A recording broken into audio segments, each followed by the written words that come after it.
Today, we will discuss the stakes of if Ilia Topuria wins the main event for the UFC. What about if Max Holloway wins the main event? How does that affect the UFC? Also, what about Khamzat Chimaev?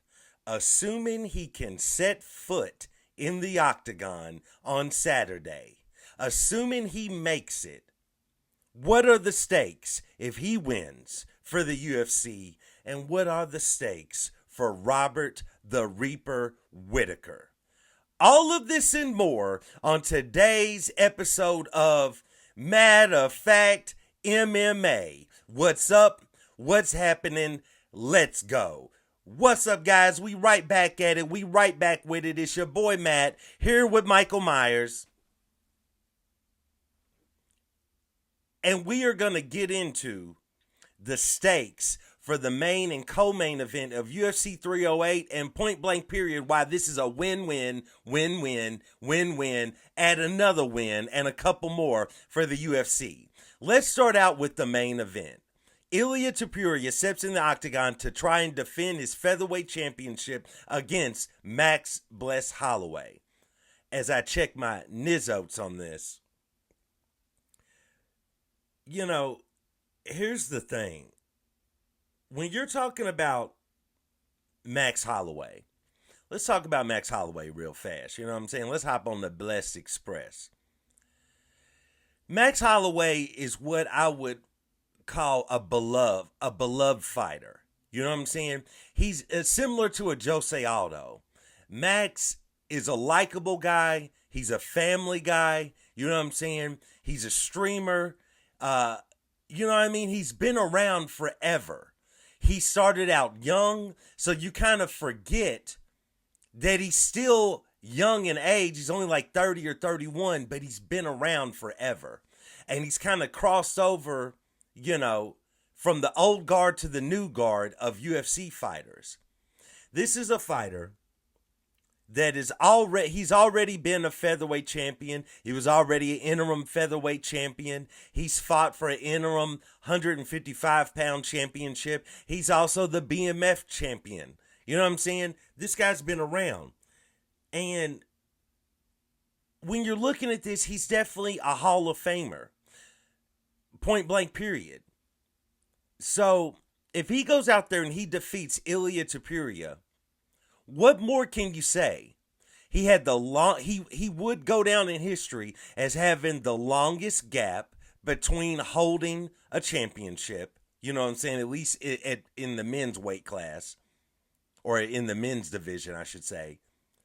But for him to go out there and capture the featherweight championship again after he was pretty much written off from those losses to Alexander Volkanovski, as well as he just went out there and thrilled fight fans earlier this year with his win over Justin Gaethje, and what is probably going to be the fight moment of the year when he knocked him out after pointing to the ground. So for the UFC, with this being what makes this a win-win is if Max Holloway goes out there and wins, he carries the fanfare of the old guard of fans that have been around forever, like myself, old gray people, you know what I'm saying? We've been around forever watching mixed martial arts, specifically for this, the UFC. And also he captures the mind of a lot of newer fans because they just seen him wax Justin Gaethje, starched him, you know what I'm saying, at UFC 300.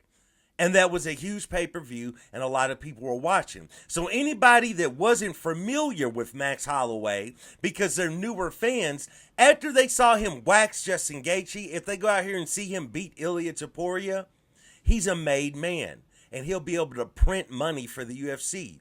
He could go back in there. I'm not sure about, you know, a fourth fight, essentially, with Alexander Volkanovski, but you know what I'm saying? He could go in there against Diego Lopez, always waiting in the wings, weighing in as the backup fighter for the fight on Saturday. You know what I'm saying? That fight is already there. He could go up to 155 pounds, where he's ranked.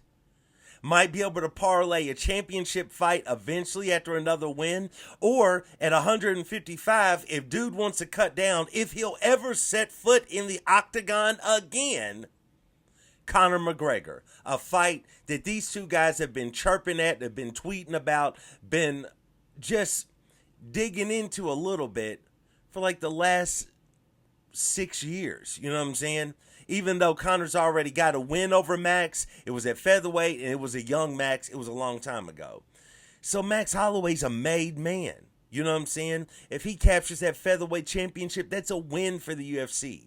The featherweight champion is a former champion, a known guy, a likable guy, and a guy that's ranked at 155 that just shocked the world, ignited the world with his thrilling knockout over Justin Gaethje. But what about that dude, Ilia Topuria? Ilia Topuria looks like a James Bond villain mixed with a John Wick villain. You know what I'm saying? He comes out, he's got the nice suits, the clean cut, you know what I'm saying? He's tatted. The dude speaks eloquently. You know what I'm saying? Even when he's cursing, he sounds eloquent. You know what I'm talking about? This guy is someone, if Keanu Reeves doesn't contact this guy for John Wick 5 to be the main bad guy, I'm going to be pissed. You know what I'm talking about? This guy is the dude.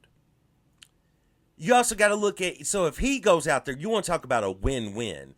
If he goes out there and defeats Max Holloway, he's already beaten Alexander Volkanovski. You know what I'm saying? Who else are you going to drag out? You going to make Aldo move up to 145 for him to beat him? Because he's done beat, you know, 2 of the 3 featherweight GOATs. You know what I'm saying? I mean, what more do you want from Ilia Topuria? He already has a made fight he's been chirping with against Islam Makhachev at 155 for that championship. He's been talking to Conor McGregor for a while. If Conor ever wants to set foot in the octagon again and he's willing to drop down to 155, he could fight Ilia if Ilia moves up. You know what I'm saying? He's got a match waiting in the wings with Diego Lopez, the boogeyman of the division. My guy, Diego Lopez, waiting in the wings. Backup fighter, weighing in, chilling, just waiting his time. You know what I'm talking about? But more importantly, Ilia Topuria brings, Max Holloway brings the fanfare, but Ilia Topuria brings fanfare, stardom, and almost a craze, a mania, if you will. You know what I'm saying? If you will.